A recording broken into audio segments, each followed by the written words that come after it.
Welcome to Unacademy. आज हमारे साथ हैं अंकित राजपूत, मेरे ही नाम राशि हैं और इन्होंने तो यार ऐसा कमाल किया कि मुझसे भी बेहतर रैंक लेके आए हैं। मेरी एआईआर 159 थी गेट के अंदर, इनकी एआईआर है 91। तो यार मुझसे भी बेहतर काम किया है और बहुत बेहतरीन रिजल्ट, मतलब अंडर 100 रैंक हर एक बच्चे का सपना होता है।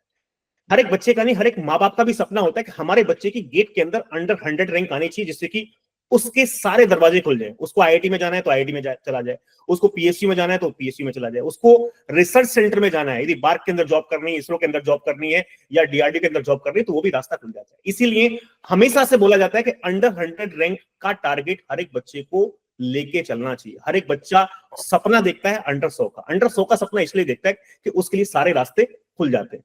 तो यार बहुत सारे बच्चों का ये सपना पूरा हुआ है GUIT 2025 में। कुछ बच्चों का ये सपना रह गया। तो यार जिनका सपना रह गया उनको भी परेशान होने की जरूरत नहीं है। 2026 के लिए अच्छे से तैयारी कीजिए, मेहनत कीजिए और अगले साल 2026 में बेहतरीन रैंक लाइए और भाई मेरे साथ इंटरव्यू करिए। जैसे कि आज अंकित ने इतनी बेहतरीन रैंक लेके आए हैं, मेरे साथ इंटरव्यू हो रहा है। तो आज हम इस सेशन के अंदर जानेंगे कि अंकित ने किस तरीके से अपनी प्रिपरेशन स्टार्ट की, कितना समय डिवोट किया। बिकॉज अंडर 100 रैंक लाना इतना आसान नहीं है, बहुत ही ज्यादा पढ़ाई करनी पड़ती है भाई। डेडिकेशन पूरे थ्रू आउट आपको 1 साल तक मोटिवेट रहना पड़ता है। ऑनलाइन में क्या है ना यार, गाइडेंस बहुत जरूरी है, मोटिवेशन बहुत जरूरी है। बिकॉज यहाँ पे ऑप्शन होता है कि आपको लाइव क्लास अटेंड करनी तो कर लीजिए, रिकॉर्डिंग देखनी रिकॉर्डिंग देख लीजिए, जब आपको पढ़ना है पढ़ लीजिए, कोई प्रेशर नहीं रहता है। ऑफलाइन क्लास में क्या होता है कि बच्चा जाके वहां कोचिंग इंस्टीट्यूट में पढ़ता है तो डेली क्लास अटेंड करता ही करता है। तो ये सारी चीजें किस तरीके से अंकित ने मैनेज की, उनकी जर्नी को समझेंगे। तो सबसे पहले बहुत बहुत कॉन्ग्रेचुलेशन अंकित, इतनी थैंक शानदार यू रैंक। सर। और कैसा मतलब फील हो रहा है अभी? बहुत बढ़िया फील हो रहा है। मतलब एकदम अब तो बस आईआईटी नजर आ रहा है। आईआईटी नजर आ रहे हैं। तो रात में सपने भी आ रहे होंगे आईआईटी वाले। हाँ, उसी के आते रहते हैं कि कौन सी लूँ। अभी अभी चल रही है कि पहले तो मद्रास चूज किया मैंने अभी तो, लेकिन सोच रहा हूँ कि मद्रास में जाऊँ, दिल्ली में जाऊँ या बॉम्बे में जाऊँ। बहुत बढ़िया। और जैसे ही रिजल्ट आपने देखा तो पेरेंट्स का क्या रिएक्शन था? पेरेंट्स तो बहुत खुश थे। अच्छा, बहुत खुश तो थे। हाँ, बहुत खुश थे। मेरे पापा सो रहे थे, एक दो मैंने बोला कि यार 91 आई है, जग गए। फिर उठ गया। मेरी मेरी मम्मी तो बोली सीधे कि पेड़े ले आओ। अच्छा, अरे बहुत बढ़िया। देखो, माँ बाप को इससे बड़ी हम्म, खुशी कभी नहीं होती है जब उनका बच्चा एक हाँ, बेहतरीन कुछ रैंक लेके आता है। तो हर हम्म, माँ बाप सपना देखता है और इतनी मेहनत करते हैं ना माँ बाप सभी के अपने बच्चों को पढ़ाने के लिए। उनका एक ही डेडिकेशन होता है, एक ही होता है कि यार हमारा बच्चा जो है वो कामयाब होना चाहिए। तो उनको रियल खुशी से मिलती है। उनको अपने लिए कुछ नहीं चाहिए। मतलब हर एक माँ बाप का होता है कि हमको हमारे लिए कुछ नहीं चाहिए, इसके लिए इसकी रैंक आएगी, ये सेटिस्फाइड होगा, ये खुश होगा, तो बस उसी में हमारी खुशी है। उनको कोई लालच नहीं रहता है बच्चों से कि भाई नहीं हमको कोई लालच है। मतलब हर एक माँ बाप का ये होता है कि बच्चा खुश होना चाहिए, बस उसके ड्रीम्स सपने पूरे होने चाहिए। उसके सपने पूरे हो रहे हैं तो हमारे भी सपने साथ में पूरे हो रहे हैं। तो ये थोड़ा सा बताओ कि अपनी फैमिली के बारे में थोड़ा बताओ, मतलब कि मम्मी पापा आपके जॉब में हैं या क्या ना ना, करते मेरे पापा किसान है हैं? अरे और मेरे बहुत। Mummy house wife. House wife है। तो यार मतलब उन्होंने आपको इंजीनियरिंग कराई तो किसी ने मोटिवेट किया था या आपने बोला था कि इंजीनियरिंग कराओ? नहीं, बस मैंने ही बोला था। बस दोस्त चलते गए। बोले स्टार्टिंग में यहीं पे स्कूल में पढ़ता था, फिर बाद में 12th में जाके फिर को जेई का पता चला था। अच्छा, 12th तो में फिर जाके। हाँ, तो फिर मैंने उसकी भी मतलब कि वो कोरोना था उस टाइम पे। तो हम्म। मैंने सिर्फ 1 महीने की कोचिंग की थी। तो मेरी मेरी उसमें भी 93% बन गई थी। तो मेरे को स्टेट गवर्नमेंट कॉलेज मिल गया था। अभी अच्छा इंजीनियरिंग अच्छा। कर रहा था। और फिर वहां पे एक दोस्त ने बताया मेरे को गेट का। और मैं डीएससी करने लगा था 3rd ईयर में। अच्छा, नवंबर दिसंबर तक डीएससी कर रहा था मैं 3rd ईयर में, अभी 2023 में दिसंबर तक। तो फिर बाद में गेट का बताया, तो मैं तभी डीएससी छोड़ के गेट के लग गया। तो कौन सा कॉलेज है आपका बीटेक में? किस कॉलेज से बीटेक किया? मेरे है एमबीएम यूनिवर्सिटी जोधपुर में। अच्छा, एमबीएम जोधपुर। हाँ अच्छा अच्छा, एमबीएम एक कॉलेज भी है ना जोधपुर में? हाँ, वही कॉलेज है। अभी यूनिवर्सिटी कॉलेज वही है। अच्छा अभी अच्छा, यूनिवर्सिटी यूनिवर्सिटी। बन गया है। पहले पहले जेएनयू के अंडर में था, लेकिन अभी यूनिवर्सिटी बन गई है वो। हाँ, एक्चुअली एमबीएम का मुझे इसलिए याद है कि मैं बहुत साल पहले की बात बताता हूँ। ये 2016 की बात होगी, 15-16 की। जोधपुर में एक कोचिंग हुआ करती थी, ऑफलाइन पढ़ाती थी, तो उसमें मैं पढ़ाने के लिए आता था। तो वहां हाँ पे बहुत सारे बच्चे एमबीएम के थे, मतलब जोधपुर के आते थे। और एमबीएम जोधपुर के बच्चे मैंने ये देखा कि यार बहुत ही वो हार्ड वर्किंग है। वहां का एनवायरनमेंट मुझे बहुत अच्छा लगता है हाँ, पढ़ाई। इन्वायरमेंट सही है वहाँ, सरकारी जॉब के लिए ना सबसे बेस्ट कॉलेज मानूंगा मैं वो, क्योंकि सरकारी तैयारी बढ़िया हो जाती है वहाँ, क्योंकि एक अटेंडेंस का इशू नहीं है वहाँ। अटेंडेंस का इशू नहीं है। हाँ, जो मतलब कि सारे कॉलेज, लगभग सभी कॉलेज में मेन दिक्कत अटेंडेंस वाली रहती है, वहाँ मेरे अटेंडेंस का कोई इशू था नहीं। अटेंडेंस का कोई इशू नहीं था, बहुत बढ़िया। हाँ, हाँ ये एमजीएम का एक जलवा है, गेट में तो यहाँ से बहुत टॉपर्स निकलते हैं एमजीएम लोग। हाँ, वहाँ मेन ईएससी में ज्यादा निकलते हैं। हाँ, ईएससी में, ईएससी में। हाँ, ईएससी में बहुत ज्यादा निकलते हैं। तो अभी आप कॉलेज के फाइनल ईयर में हो या पास आउट हो चुके हो? फाइनल ईयर में हूँ। अच्छा, अभी फाइनल ईयर में हो। अरे हाँ, भाई, फाइनल ईयर के साथ साथ तो ये बताओ, आपने गेट की प्रिपरेशन कब सोचा है स्टार्ट करने की, कब से स्टार्ट की थी एक्चुअल में? मैंने 6 जनवरी से स्टार्ट की थी 2024 में। अच्छा, 2024 में 6 जनवरी से स्टार्ट किया। 6 जनवरी से स्टार्ट की थी, और मेरा था 10 फरवरी को पेपर था 10 फरवरी को गेट का। पेपर था हाँ, वो 2024 वाला। हाँ, हाँ, उसमें मेरे 46 नंबर आ गए थे। ओके, 2024 में 46 नंबर आए। हाँ, 3500 रैंक थी। तो मतलब उस टाइम तो मैंने बस वो कोर्स लिया था, तो फिर दो दो सब्जेक्ट करके गया था, और बाकी जो कॉलेज में पढ़ाते हैं वो थोड़ा थोड़ा आइडिया था। सी मेरी काफी ठीक थी, सी डीबीएमएस, क्योंकि मैंने 11th 12th में ही सी डीबीएमएस कर ली थी, मतलब कि 11 हाँ, स्कूल में ही था हमारे कोर्स में अच्छा, सी और स्कूल में था। डीबीएमएस। हाँ, मतलब कि सी में तो लूप तक सिखाते हैं स्कूल में, फॉर अच्छा लूप, अच्छा वाइल लूप। ये पॉइंटर्स नहीं होते, और लूप तक सिखाते हैं, और एसक्यूएल पूरा सीख लिया था, मतलब एसक्यूएल तो गेट से भी ज्यादा है। अच्छा, एसक्यूएल गेट से भी ज्यादा हाँ है। हाँ, गेट से भी ज्यादा है, बस वो सब क्वेरी वाला सीन नहीं था। सब क्वेरी कोरिलेटेड करिए ना, वो नहीं था बस हमारे, और तो नेस्टेड ग्रुप लास्ट भी था उसमें। तो हाँ लास्ट ईयर आपने 1 महीने के आसपास पढ़ा था सिर्फ? हाँ हाँ, 1 महीने पढ़ा था, देखो 6 जनवरी से 10 फरवरी को एग्जाम था। तो फिर जब एग्जाम आपने दिया, तो उसके हम्म। बाद 2025 की जर्नी कब से स्टार्ट की, मतलब फिर बाद में रिजल्ट के बाद चालू किया, फिर मैंने रिजल्ट अच्छा, आने के रिजल्ट बाद। रिजल्ट हाँ आने के बाद हाँ मोटिवेशन मिल गया कि हाँ यार, इतनी कम हाँ, हो टाइम में। सकता है। हाँ हाँ, वो 46 नंबर दिखे हैं, तो मैं सोचा हाँ 80 तो अब हो ही सकते हैं। बहुत बढ़िया। तो इस बार कितने मार्क्स आए टोटल? इस बार मार्क्स? मेरे सेट में तो 69.67 थे, और नॉर्मलाइज होके 81 हो गए। ओके, नॉर्मलाइज हो गया 81 पे। सेकंड सेट हम्म। आपका रहा होगा, सेकंड हाँ, सेट, हाँ, सेकंड सेट टफ। था। हम्म। नहीं, बहुत बढ़िया, बहुत बढ़िया। तो आपकी जो प्रिपरेशन की जर्नी है, उसमें आपने सिलेबस कब तक कंप्लीट कर लिया था गेट का? सिलेबस मैंने कंप्लीट कर लिया था अक्टूबर तक। October and. हाँ हाँ, अक्टूबर तक कंप्लीट कर लिया था, अक्टूबर मिड में ही हो गया था कंप्लीट। तो इस बार कोई ऐसा सब्जेक्ट था कि जो छोड़ के गए थे या सब कुछ पढ़ के गए थे? मैं मैथमेटिक्स छोड़ के गया था, मैथमेटिक्स और प्रोबेबिलिटी छोड़ के गया था, क्योंकि वो सभी बोल रहे 4 नंबर की आएगी, तो मैं प्रोबेबिलिटी हटाओ, तो बड़ा अच्छा, सिलेबस था। हाँ, 40 लेक्चर थे उसके, तो सोचा ओके ओके। 40 में 4 नंबर मिल रहे हैं, चल छोड़ इसको, क्या पता और वहाँ बैठ भी जाए प्रोबेबिलिटी फिर भी। तो आप हाँ, प्रोबेबिलिटी का अब की बार हुआ उल्टा, वो 7-8 नंबर की आ गई इसमें, सेट 2 में। 7-8 नंबर गया। हाँ, तो उसे वो प्रोबेबिलिटी के तो नहीं कर पाया मैं, और बाकी लीनियर अलजेब्रा और वो कर दिए थे। और डीएम थोड़ा वीक था मेरा, डिस्क्रीट अच्छा, डीएम मैथमेटिक्स। प्रोजेक्ट था, डिस्क्रीट हाँ मैथमेटिक्स। हाँ, हाँ, और मतलब ये बाकी वाला हो जाता तो एकदम टॉप में चली जाती फिर हाँ तो हाँ रैंक। हाँ, ये वाला हो जाता सही था। कोई नहीं, फिर भी अंडर 100 रैंक आ गई तो सारी चीजें खुल गई, सारे दरवाजे खुल गए, जहां आपको जाना है वहां पे आप जा सकते हो। हम्म। तो डेली, जैसे कि कॉलेज है, बहुत सारे बच्चों का एक इशू रहता है कि कॉलेज के साथ साथ टाइम नहीं मिलता है तैयारी करने का, तो कॉलेज के साथ रैंक निकालना बहुत मुश्किल होता है। तो आप बताओ, आपने अपनी प्रिपरेशन किस तरीके से की कि कॉलेज भी मैनेज किया और गेट भी मैनेज किया और रैंक भी हाँ, फोड़? मेरा मतलब मेरे वाले में अटेंडेंस का इतना इशू था नहीं, तो मैं बहुत बहुत कम कॉलेज जाने की कोशिश करता था। अच्छा बहुत कम, हाँ, हफ्ते में 1-2 दिन ही जाता था बस कॉलेज ही। अच्छा, एक हाँ, तो मतलब कि पूरे दिन बाद में यही करता था, और जिस दिन मतलब कि कॉलेज चला गया ना, उस दिन पढ़ाई होती ही नहीं थी मेरे से। हाँ, कॉलेज चले गए तो पढ़ाई नहीं। तो कितने हम्म। घंटे ऑलमोस्ट आप देते थे डेली? मैं जून जुलाई तक तो मैंने ज्यादा घंटे दिए थे, 10-10 घंटे देता था। बाद में मैंने 6-6 ही कर दिए थे बस, 4-6 से चलता है। जून जुलाई तक मैं सोचा कि सबसे पहले सिलेबस कंप्लीट करता हूँ मैं। सबसे पहले इसलिए बहुत बढ़िया हाँ यार, 10 घंटे मतलब।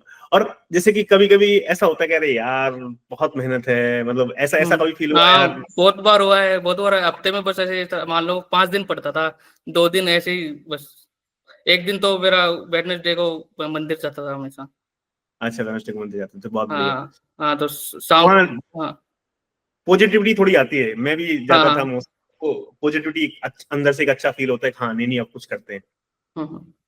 हाँ, तभी तो मान लो कि ये अब बताओ मतलब बताओ। हफ्ते में मैं 5 दिन ही मतलब कि पढ़ पाता था सही से, और इफेक्टिवली तो मतलब कि 10 घंटे पढ़ता था। इफेक्टिवली तो 6-7 ही निकलते हैं वो, थोड़ा टाइम हो ही जाता है। तो जो पढ़ते थे आप, जैसे कि हॉस्टल में रहते थे आप कॉलेज के, या बाहर हाँ रहते हाँ, थे नहीं मैं, कॉलेज के?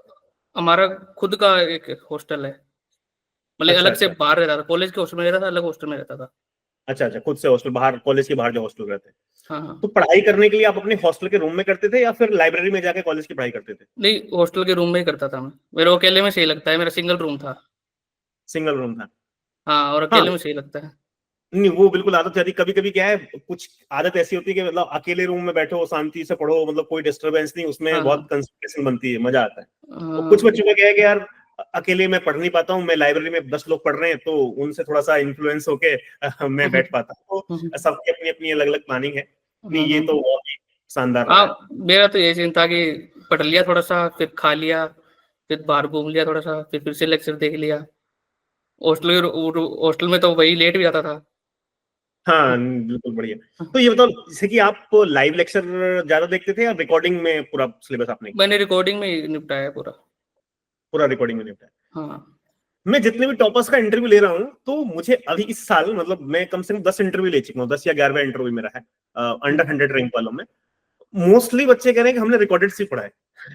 हाँ वो कहते हाँ। हैं कि रिकॉर्डिंग में क्या होता है, अपना एक पेस होता है और अपने हिसाब से हम पढ़ पाते हैं, तो रिकॉर्डिंग मतलब हमको बेस्ट लग रहा है, बेस्ट ऑप्शन। रिकॉर्डेड में ये सीन है ना, हम 2x पे करके देखते हैं। वो हाँ 2x। लाइव पे वो थोड़ा स्लो स्लो लगता है बहुत। तो नहीं 2x बिल्कुल पे बिल्कुल। बोले कि हाँ 2 घंटे वाला 1 घंटे में निपट जाता है, तो सही रहता है। हाँ, क्योंकि टीचर जब पढ़ाते हैं क्लास में, तो वो क्या है ना, सब स्टूडेंट को बिल्कुल ऐसा मानते हैं कि किसी को कुछ नहीं आता है, तो वो हम्म बिल्कुल बेसिक से स्टार्ट करते हैं और आराम से पढ़ाते हैं, जैसे कि हर एक बच्चे को समझ में आना चाहिए। और ये तो मतलब बहुत फायदा हो गया कि आजकल ये 2x स्पीड, 1x 1.5 के हम्म बच्चा अपने हिसाब से भाई उसको जैसे देखना है वो वैसे देख सकता है।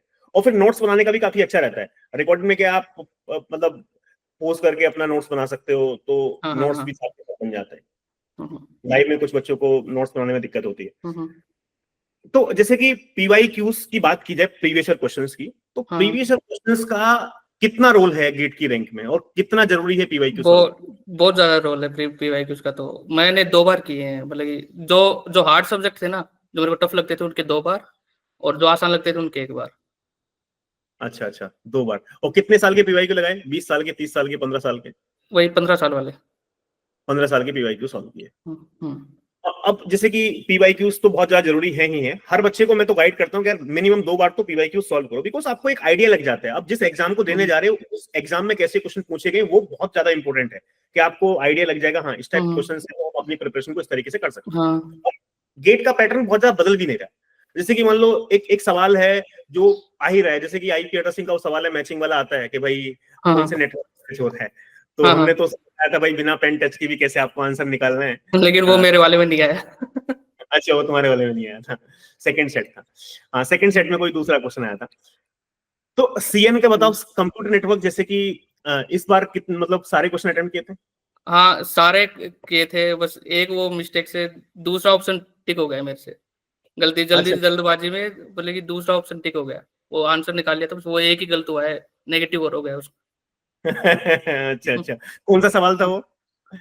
वो वाला था, डिस्टेंस वेक्टर और लिंक स्टेट राउटिंग वाली, जो अरे मैथ वाला था ना, उसमें मैं अरे दोनों में यार, ए हो गया, दोनों में ए वो हो तो गया। बहुत ही आसान था। हाँ, मतलब कि दोनों में ए हो गया, मतलब कि मिस्टेक होती तो उल्टे होते, तो मैं समझ सकता था, चलो क्या पता भूल गया वहां, पर दोनों का ऑप्शन ही ए, एक ही टिक हुआ हुआ है, बेलमन फोर्ड वाला। ओहो, हाँ वो 2 ऑप्शन करेक्ट करने थे, एक ही ऑप्शन आपने करेक्ट करके छोड़ दिया। हाँ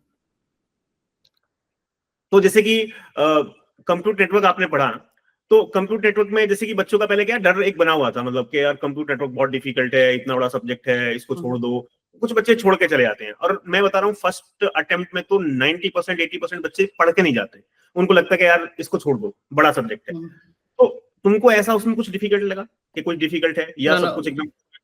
ना, बस कंप्यूटर नेटवर्क थोड़ा बड़ा है और बहुत आसान है, वैसे सीओए से ओए से इन सबसे आसान लगा मेरे को कंप्यूटर नेटवर्क। सबसे आसान लगा? हाँ बस बड़ा है, बस ये फर्क है। बस बड़ा है, यहाँ थोड़ा सिलेबस लेंदी है, बाकी तो हाँ, मतलब वहां से सवाल बाकी बनाना। इनसे भी बहुत आसान है, उसमें मतलब कि एप्टीट्यूड जिसका थोड़ा सा सही है ना, वो कर सकता है आराम से, वो आईपी एड्रेस पे तो एप्टीट्यूड ही मान लो, हाँ वो तो एप्टीट्यूड ही मान लो। वो तो एप्टीट्यूड ही है, और वही है मतलब कि जो सबसे बड़ा पार्ट है। और बाकी तो आसान है ही। बाकी तो आसान है। तो जैसे कि रिवीजन आपने कितनी बार किया होगा? रिवीजन मैंने 3-4 बार कर लिया था, मतलब कि मैंने खुद के नोट्स बना लिए थे, शॉर्ट नोट्स, मतलब कि 3 कॉपी होंगी बस मेरी, मतलब कि वो अच्छा। जो फुल वाले नोट्स थे ना वो तो मैंने पहले ही छोड़ दिए थे, बस एक बार बस निपटाने के लिए किए थे, बाद में मैंने खुद के नोट्स बना लिए थे, तो मैंने एक दिन में ही रिवाइज कर देता था उनको। अच्छा, एक दिन में रिवाइज कर देते हाँ, और बहुत बार, वो तो पता नहीं कितनी बार किए होंगे मैंने। हैं। शॉर्ट नोट्स बहुत बढ़िया। हाँ, बस तो वो शॉर्ट फॉरली नोट्स, देखता रहता था, फॉरली। शॉर्ट नोट्स हाँ का फायदा हुआ? हाँ, शॉर्ट नोट्स का बहुत फायदा रहता है, मतलब कि मेरे शॉर्ट नोट्स भी नहीं बोल सकते, मिड नोट्स मिड मिड अच्छा। शॉर्ट। हाँ, मतलब कि वो हाँ। 3 कॉपी में थे ना, मतलब कि उसमें क्वेश्चन भी लिखते रहता, पीवाईक्यू भी लिखता था, जो मतलब कि सोल्व नहीं हो रहा, और वो क्वेश्चन भी लिख देता जिससे कि कंसेप्ट क्लियर हो। क्वेश्चन ज्यादा लगाओ, बस सबसे बढ़िया है, क्वेश्चन लगाने से ही होगा।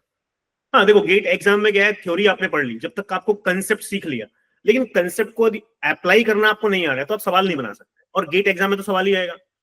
हम्म। तो सवाल बहुत इंपॉर्टेंट है, जितनी ज्यादा प्रैक्टिस करोगे उतना ज्यादा फायदा है। तो रिवीजन किया, और जैसे कि मॉक टेस्ट कितने लगाए होंगे आपने? मॉक टेस्ट मैंने लगाए थे 14-15 लगाए होंगे मॉक टेस्ट। 14-15 लगाए थे। हाँ हाँ, तो पहला जो मॉक टेस्ट था उसमें कितने मार्क्स आए थे? उसमें सबसे मेरे पहले 65 वाले? थे, 65 थे। अच्छा, 65 थे। हाँ हाँ, मतलब कि नहीं, 65 मेरे फिर भी बहुत स्टार्टिंग अच्छे। से ही इतने रहे हैं। अच्छा, स्टार्टिंग से इतने रहे। हाँ। हाँ, नहीं तो बहुत सारे बच्चे ऐसे बोल रहे थे पहले मॉक टेस्ट में सर 35 से 40 ही थे, फिर धीरे धीरे बढ़ते गए, फिर मतलब 80 पे जाके हम्म, तब पहुंचे लास्ट में आते आते। मेरे मेरे क्या से ना 65 से ही 75 तक, 75 के बीच में रहा है, 75 से ऊपर नहीं हुआ, 65 से नीचे नहीं हुआ। ओके ओके, तो स्टार्टिंग से ही सेम ब्रैकेट। और जैसे हाँ, कि गेट एग्जाम में कितने क्वेश्चंस में आपकी सिली मिस्टेक हुई होगी टोटल मिला के? इस वाले में एग्जाम में, मेन एग्जाम में, हाँ, मेन एग्जाम में। 10-12 नंबर की हो गई मेरी सिली मिस्टेक, बहुत। हाँ 10-12 नंबर के हो गए। हाँ। तो उन वो सिली मिस्टेक किसी और बच्चे की ना हो, उसको क्या ध्यान में रखना चाहिए, मतलब ज्यादा गेट गेट एग्जाम में ये कि हड़बड़ाहट मत करो बस। मतलब कि मेरा ये एग्जाम? सीन रहा कि मैं ज्यादा क्वेश्चन चेक करने के चक्कर में वो एमएसक्यू एमएसक्यू में ही होती है मिस्टेक सबसे ज्यादा तो। हाँ, एमएसक्यू में चांस है कि हाँ वो वो, दो ऑप्शन हाँ, करेक्ट हो, अब करेक्ट हो किसी में सकते 2-3 मिनट से ज्यादा लगने लग जाए तो फिर सोचते हैं कि ये तो नहीं होगा, चल छोड़ देते हैं। वो हैं। वही सीन रहता है, मतलब कि फिर उसमें टिक लग जाता है। पर वो मतलब कि छोटी सी मिस्टेक हो जाती है, दोबारा दोबारा चेक करने की कोशिश नहीं की मैंने, एक बार में जैसे ही हुआ बस मार दिया टिक। Okay okay okay. हाँ तो हाँ हड़बड़ाहट नहीं करनी, मतलब बाकी बच्चों को रिलैक्स होकर पेपर देना है, एकदम कूल हाँ होके हाँ कि भाई। हाँ हाँ, हाँ, मेरा नहीं तो मेरा ये टारगेट था सारे अटेम्प्ट करूं। अच्छा, पूरा 100 के 100 नंबर का अटेम्प्ट करना है। यही टारगेट था मेरा तो। नहीं नहीं, इसमें कभी कभी थोड़ी सी गड़बड़ हो जाती है। हाँ हाँ। और फिर ओवरऑल मतलब जैसे कि गेट का एक्सपीरियंस रहा, आपने तैयारी की, रैंक भी हम्म, निकाली, तो जैसे कि जो बच्चे हैं कॉलेज के अंदर, जो बच्चे हैं जो अभी जैसे कि बहुत एवरेज स्टूडेंट है, कि यार हम्म, उनको लगता है कि यार मेरे से गेट क्या ही होगा, कि मैं हम्म, गेट का नहीं कर पाऊंगा। एक एक क्या है ना, गेट का एक मार्केट में थोड़ा सा हवा बना हुआ है कि गेट बहुत टफ है। आईआईटी के एग्जाम, आईआईटी कोई भी ले रही तो उसको टफ ही एक घोषित कर दिया जाता है। और आजकल ये भी है, मैं देखता हूँ आजकल रील्स पे कि गेट क्या है, इंडिया का 4th टफेस्ट एग्जाम है, कहीं कुछ लोग बताते हैं 3rd टफेस्ट एग्जाम है, ऐसा हम्म, कुछ टफेस्ट।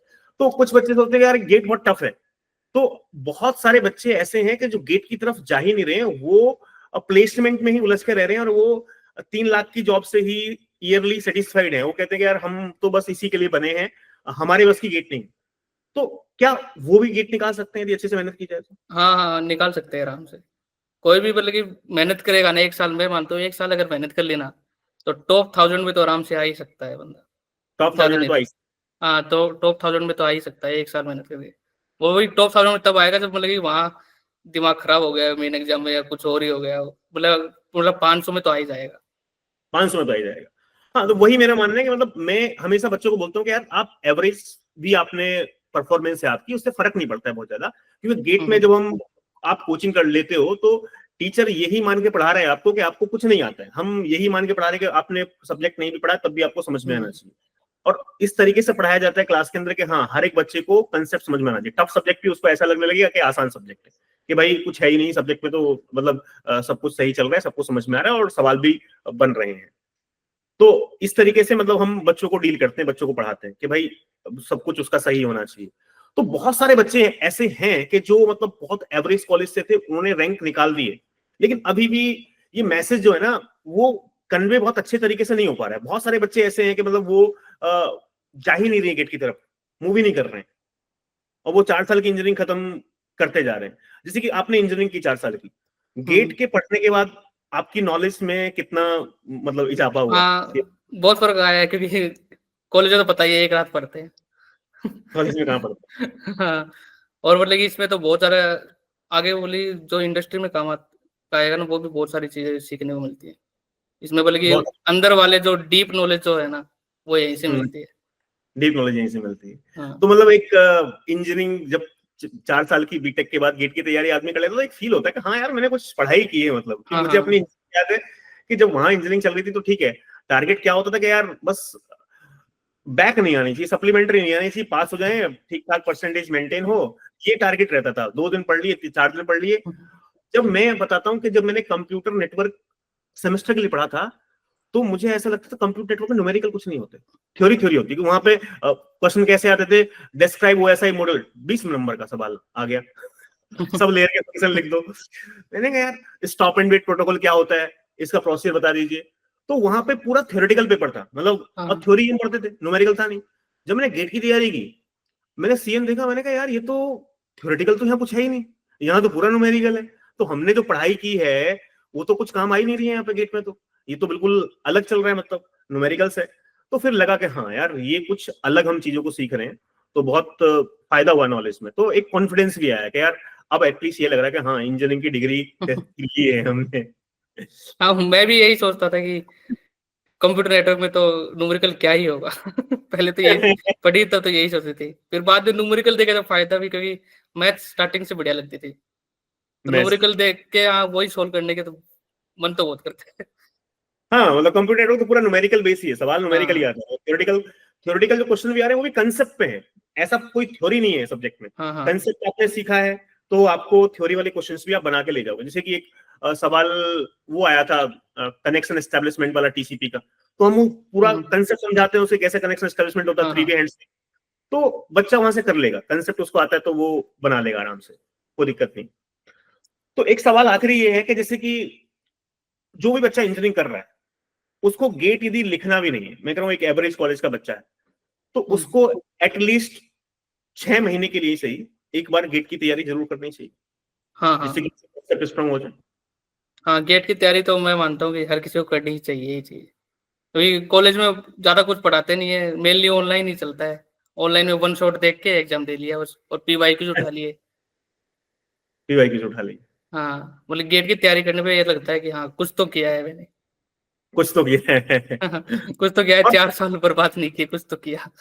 कुछ तो किया है, बिल्कुल बिल्कुल बिल्कुल, वही वही फीलिंग मतलब आती है जब गेट की तैयारी बच्चा कर लेता है। बहुत बढ़िया। तो अभी आपका कौन से कॉलेज का मन है, क्या है आपका ड्रीम कॉलेज, अभी कहाँ जाने का सोच रहे हो? मैं तो अभी तो मद्रास जाने की सोच रहा हूँ। मद्रास का मन, आईटी? मद्रास का मन बन गया है, और अभी थोड़ा थोड़ा कंफ्यूजन है कि दिल्ली पकड़ू, कि दिल्ली मेरे से पास है बहुत। दिल्ली अच्छा दिल्ली, 180 किलोमीटर दूर है, और मद्रास 2000 है। हाँ मतलब 2000। हाँ, तो मैं सोच रहा हूँ दिल्ली जाऊँ या बॉम्बे जाऊँ या मद्रास ही जाऊँगा, इन तीनों में से एक में ही, लेकिन दिल्ली मद्रास की तरफ ज्यादा हूँ। बहुत बढ़िया बहुत बढ़िया। तो पीएससी में जाने का तो मन नहीं है? ना, पीएसयू में तो नहीं जाऊँ। पीएससी में नहीं जाओगे? हाँ इतनी अच्छी रैंक निकाली है तो अब 1 साल की बात और है, 1 साल एमटेक में जब इतना स्ट्रगल किया तो एमटेक में 1 साल अच्छे से तैयारी करो बढ़िया तरीके से वहां पे, और सेकेंड ईयर में तो प्लेसमेंट हो ही जाता है। और आईआईटी के अंदर भी जब बच्चे का प्लेसमेंट हो गया ना तो प्रोफेसर भी चिल हो जाते हैं, ठीक है प्लेसमेंट हो गया, अब यार इसको जाना है, जॉब लेनी है, तो ठीक है अब उतना प्रेशर उसके बाद नहीं करते हैं। स्टार्टिंग में 1 साल आपको रहेगा, बहुत कॉम्पिटिशन रहेगा बिकॉज हाँ, हाँ, प्लेसमेंट लेना। तो और आईआईटी में एक चीज और है, वहां पे मैंने जो डिफरेंस देखा था, जैसे कि मैं आईआईटी बॉम्बे गया था, मैंने ड्रॉप आउट हुआ था आईआईटी बॉम्बे से, वहां पे मतलब मजा आता है। एक्चुअली जो सारे स्टूडेंट है ना वो सब रैंक निकाल के लेके आए, उन्होंने मेहनत की है, तो फिर उनके बीच में जो पढ़ने का जो फीलिंग आती है ना वो बहुत अलग ही फीलिंग है, मतलब तो सारे लोग वहां हाँ, पढ़ने वाले ही हैं, सबका ड्रीम यही है यार प्लेसमेंट में टॉप मारना है, प्लेसमेंट में टॉप मारना है, तो आपस में वो कंपटीशन भी होता है कि भाई ठीक है बढ़िया तरीके से करना है। और आईआईटी बॉम्बे की लाइब्रेरी तो बहुत ही शानदार लाइब्रेरी है, मैं तो वहाँ लाइब्रेरी में पूरी रात रात बैठ के पढ़ा था, बहुत ही बेहतरीन लाइब्रेरी है, बहुत मजा आता था मुझे। तो यही है कि अब आपका ड्रीम ये होना चाहिए कि अब रुकना नहीं है, 1 साल मेहनत की। तो आईआईटी पहुंचने के बाद भी, क्योंकि मैं बताता हूँ कुछ बच्चे ऐसे हैं कि आईआईटी पहुंच गए, उनको लगा कि यार पहुंच गए तो फिर काम खत्म हो गया, गेट में रैंक निकाल दी तो अब काम खत्म हो गया, तो वहां से उन्होंने 1 साल मेहनत नहीं की, तो बहुत अच्छा प्लेसमेंट नहीं ले पाए। प्लेसमेंट तो हुआ लेकिन उतना अच्छा नहीं हुआ, फिर बाद में उनको रिग्रेट हुआ कि यार यहाँ पे हम कहीं ना कहीं लैग कर गए, हमने बहुत अच्छे से पढ़ाई यदि 1 साल और कर ली होती तो हमारा प्लेसमेंट बहुत बेहतर हो सकता था। तो इसमें बिल्कुल भी ढील मत बरतना कि भाई इतनी मेहनत की तो 1 साल और दबा के मेहनत करना, हम हाईएस्ट मैंने ले मेरे सको। एक सीनियर से बात की है वो बोल रहे थे कि गेट सिर्फ स्टार्टिंग थी